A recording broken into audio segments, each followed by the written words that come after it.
The Russian steppe stretched endlessly, frozen and bloodstained. Smoke coiled above the shattered ruins of Stalingrad. German tanks burned like metal coffins, and soldiers dug into the ice with numb hands.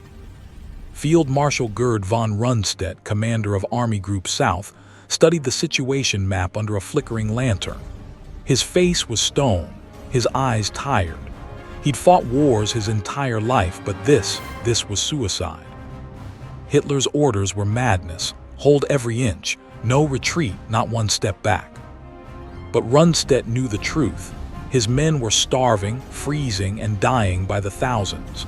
The Russian counteroffensive was coming, and no discipline could stop it. He turned to his chief of staff and said quietly, "If we don't pull back now, the entire front will collapse. History will call this not bravery, but murder." The room was silent, except for the howling wind outside. That night, Rundstedt sent a coded message to Berlin. "The situation is untenable. Recommend immediate withdrawal." He knew what that message meant. And so did Hitler. The next morning, a black Mercedes arrived. 2 SS officers handed Rundstedt an envelope stamped with the Führer's seal. "The Führer demands your immediate presence at headquarters." He folded the paper, knowing exactly what awaited him. Berlin was cold and silent under curfew when he arrived at Hitler's Wolf's Lair compound. The corridors smelled of smoke and paranoia. Hitler stood before a massive war map, trembling with rage. "You doubt my strategy, Rundstedt. You think you know better than me." Rundstedt didn't flinch. "Mein Führer," he said evenly, "our lines are broken. You are asking men to hold the impossible. If we do not withdraw, we will lose them all." Hitler's face turned white with fury. "Cowardice," he shouted. "You generals are all cowards." For a moment no one breathed. Rundstedt's voice, calm and steady, broke the silence. "No, my Führer, we are soldiers, not dreamers." That sentence sealed his fate. September 24, 1942. A short, cold telegram arrived at Army Group South headquarters. "Field Marshal Rundstedt is hereby relieved of all duties effective immediately." Officers whispered in disbelief. The man who had led victories across France, Poland, and the Balkans, dismissed for telling the truth. Rundstedt stood by his jeep as his staff gathered. "Gentlemen," he said quietly, "we serve the army, not one man. But remember, obedience without reason is destruction."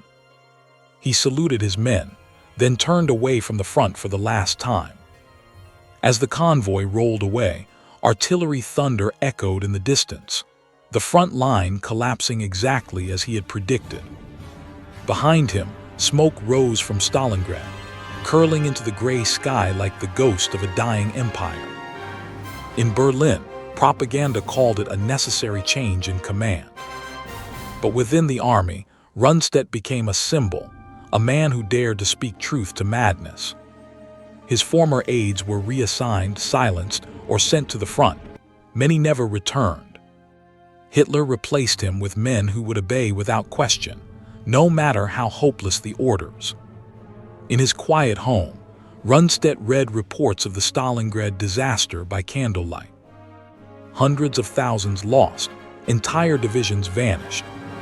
He whispered bitterly, "I was right, and it has killed them all." Even under surveillance, he refused to join plots against Hitler.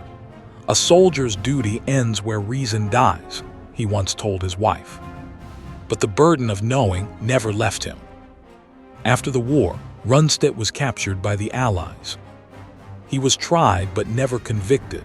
The tribunal saw him not as a monster, but as a man trapped by the machinery of tyranny. In his final interview before his death in 1953, he said quietly, "The greatest enemy of Germany was not the Allies, it was the lie we told ourselves." The camera flash froze his face in time, the weary eyes of a soldier who fought not for conquest, but for sanity.